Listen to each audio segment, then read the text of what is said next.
Livro do Jogador, Parte 1, Criando Personagens, Capítulo 4, Personalidade e Antecedente, Episódio 37, Eremita. Regras do D&D 5e. Uma produção RPG Next. Sejam bem-vindos a mais um Regras do D&D 5e. Eu sou o Rafael47 e nesse episódio irei apresentar o que o livro do jogador do RPG Dungeons & Dragons 5ª edição diz sobre o antecedente, o background Eremita, ou em inglês, Hermit.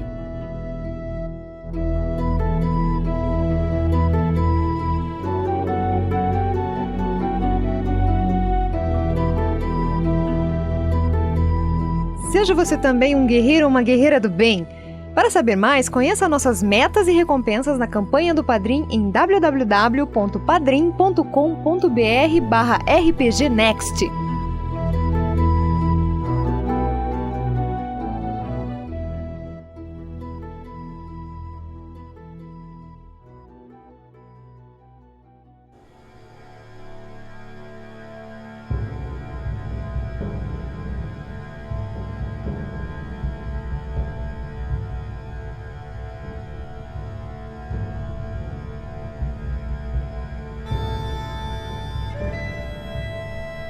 Continuando então com a leitura do livro do jogador, o Player's Handbook, do sistema de RPG Dungeons & Dragons 5ª edição, na página 134, há a descrição do background ou antecedente Eremita.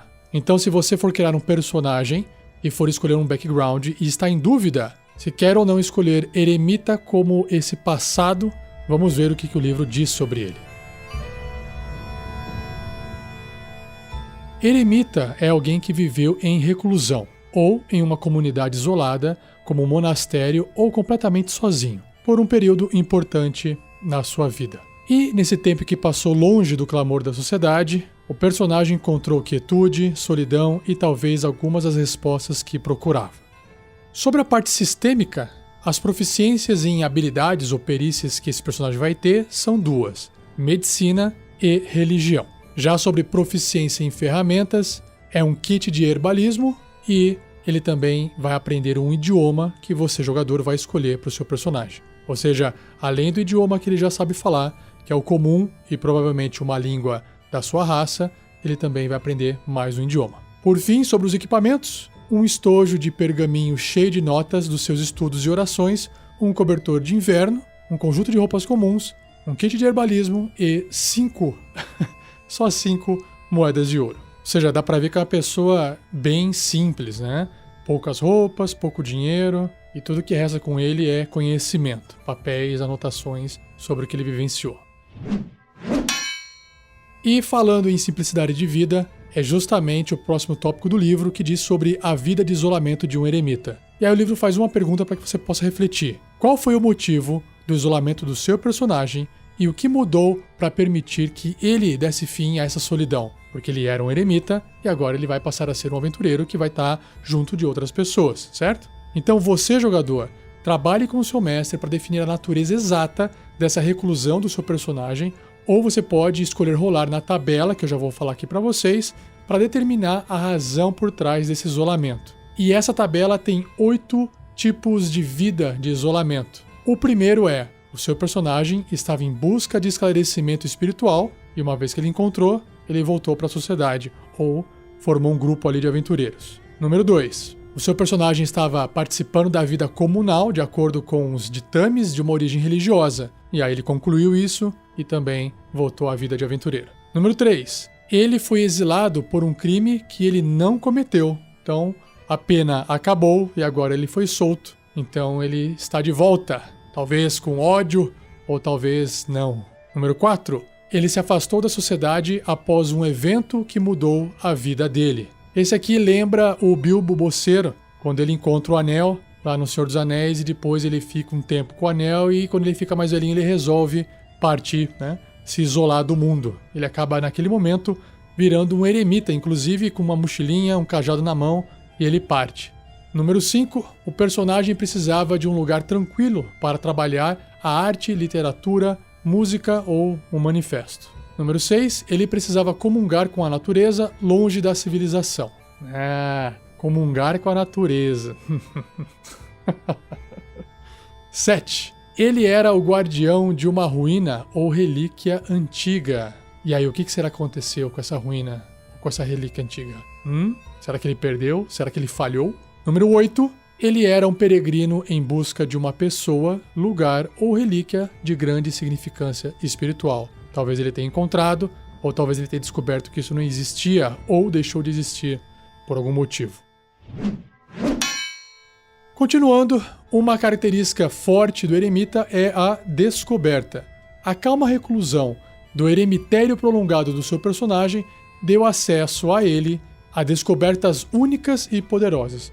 A natureza exata dessas revelações depende da natureza da reclusão. Poderia ser uma grande verdade sobre o cosmos, os deuses, os poderosos seres de outros planos ou as forças da natureza. Poderia também ser um local nunca visto por mais ninguém, ou seu personagem pode ter descoberto um fato que há muito foi esquecido ou desenterrado uma relíquia do passado que poderia reescrever a história. Então imagina quanta possibilidade isso não dá. Ainda mais em RPG onde histórias cheias de mistérios fazem todo sentido. Poderia ser uma informação que seria prejudicial para as pessoas responsáveis pelo exílio dele, consequentemente a razão do qual fez ele voltar para a sociedade para poder, avisar ou compartilhar isso com todo mundo. Então, converse com o mestre para determinar esses detalhes dessa descoberta e o impacto que vai ter isso na aventura ou na campanha que vocês forem jogar, beleza?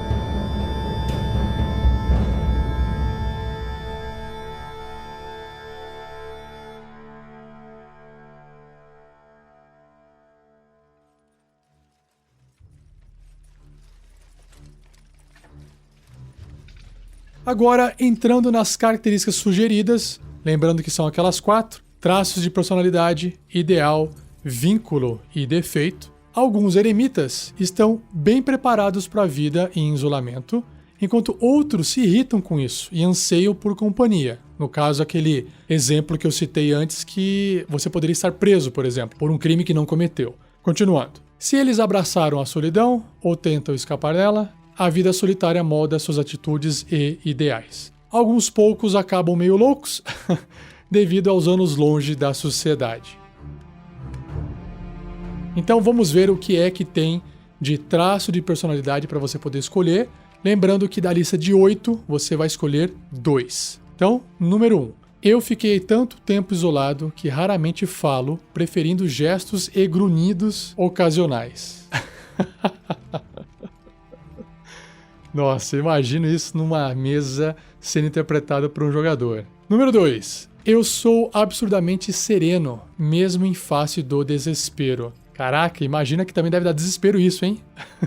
3. O líder da minha comunidade tem algo sábio a dizer sobre cada tópico. Eu estou ansioso para partilhar dessa sabedoria. Número 4. Eu sinto uma empatia tremenda por todos que sofrem. Olha só, imagina se tiver, às vezes, até uma criatura presa, um vilão preso, sofrendo por algum motivo.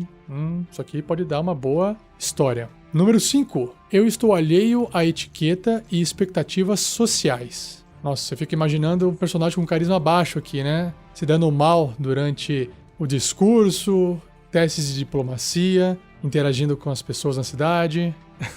Comendo com a mão em cima da mesa, onde tem talheres para serem utilizados. Então, imagina a cena. Número 6. Eu relaciono tudo o que acontece comigo a um grande plano cósmico. Isso aí é pra galera que curte um pouco de astrologia. Número 7. Eu, muitas vezes, me perco em meus pensamentos e contemplação, me tornando alheio ao meu redor. Será que alguns jogadores de RPG são eremitas? Quando eles estão jogando RPG ali em volta da mesa, de repente eles ficam assim, pensando na vida, perdidos, enquanto o mestre fala. Número 8. Eu estou trabalhando em uma grande teoria filosófica e adoro partilhar minhas ideias. Legal também, para quem tem essas ideias filosóficas, pode trazer inclusive para a mesa de jogo. Agora entrando nos 6 ideais, começando com o primeiro ideal, chamado Bem Maior. Meus dons devem ser partilhados com todos, não usados em benefício próprio. Então é para quem tem um alinhamento bom, é aquele que quer ajudar as pessoas compartilhando os seus conhecimentos, os seus dons. 2. Lógica. Emoções não podem obscurecer meus sentidos, do que é certo e verdade, ou o meu pensamento lógico. Então esse é para quem é leal, que pensa de forma mais direta, que age de forma mais lógica. Número 3, pensamento livre. Questionamentos e curiosidade são os pilares do progresso. Esse é para quem tem um alinhamento, uma tendência caótica, porque vai querer questionar as coisas e vai ser curioso, e isso combina mais com uma personalidade caótica. Número 4. Poder, isolamento e contemplação são caminhos para poderes místicos e mágicos. Esse é mais adequado para quem é mau. É o que o livro sugere, mas não me parece ser algo necessariamente mal ter poder, a não ser que os fins justificam os meios, né? Número 5. Viva e deixe viver. Legal. Live and let die. É o oposto, né, do live and let die, né? Que é viver e deixar morrer, é viver e deixar viver.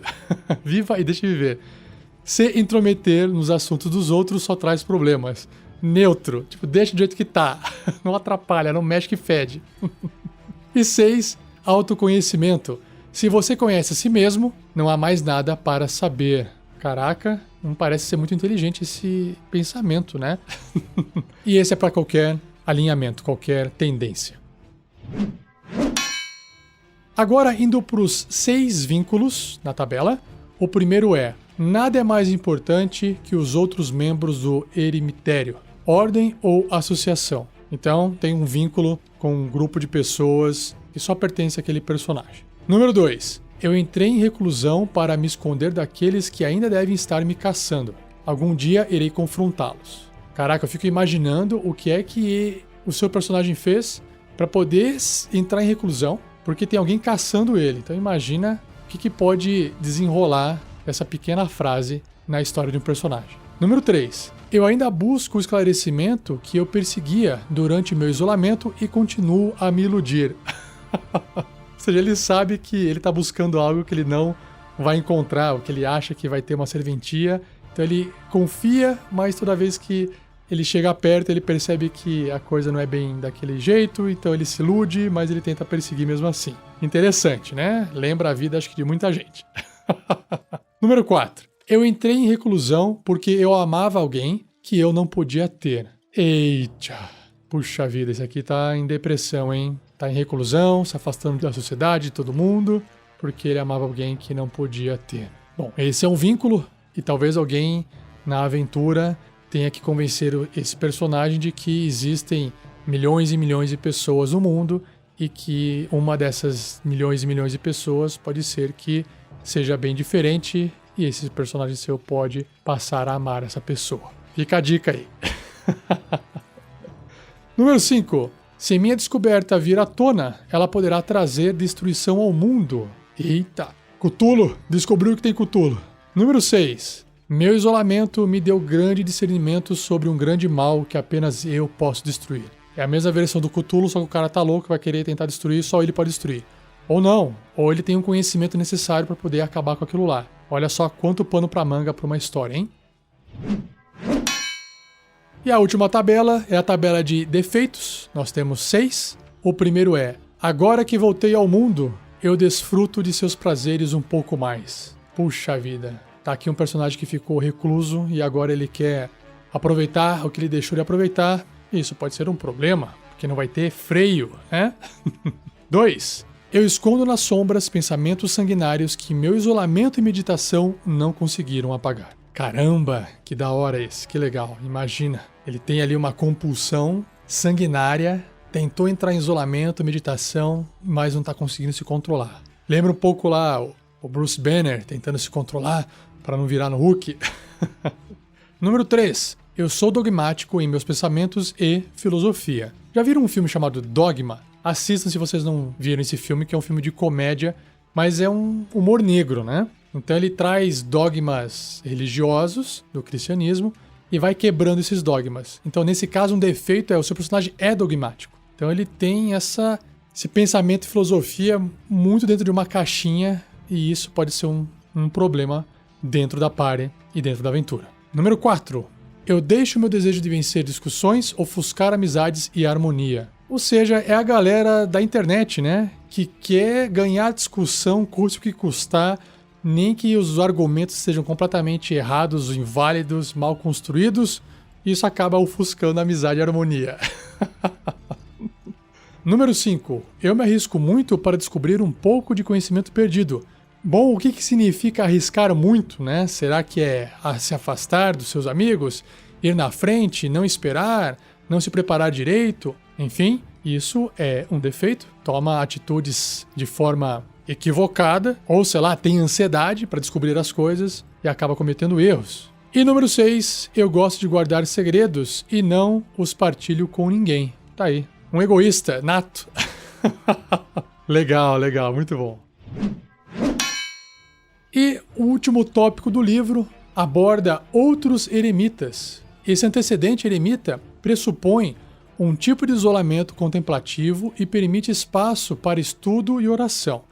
Se você, jogador, deseja jogar com um rude recluso selvagem que vive em terras ermas enquanto tenta evitar a companhia de outras pessoas, por exemplo, veja o antecedente chamado Forasteiro. Por outro lado, se você deseja ir por um caminho mais voltado à religião, o acólito pode ser o que você procura. Ou você poderia até mesmo ser um charlatão, fingindo ser uma pessoa sábia e santa, deixando tolos fervorosos sustentarem você. E com isso, a gente encerra esse antecedente, o Eremita. Foi curtinho, mas foi bem interessante. Se você curtiu, se você acha que tem mais coisa para comentar ou para compartilhar, acesse o post desse episódio, deixe seu comentário lá, ou espere sair a versão dele para YouTube, também dá para deixar o seu comentário lá no nosso canal do YouTube, ou enfim, em qualquer outra rede social que você vê esse episódio publicado. E não perca o próximo episódio, onde eu irei abordar o antecedente, o background nobre. Beleza, pessoal? Obrigado, abração e até o próximo episódio.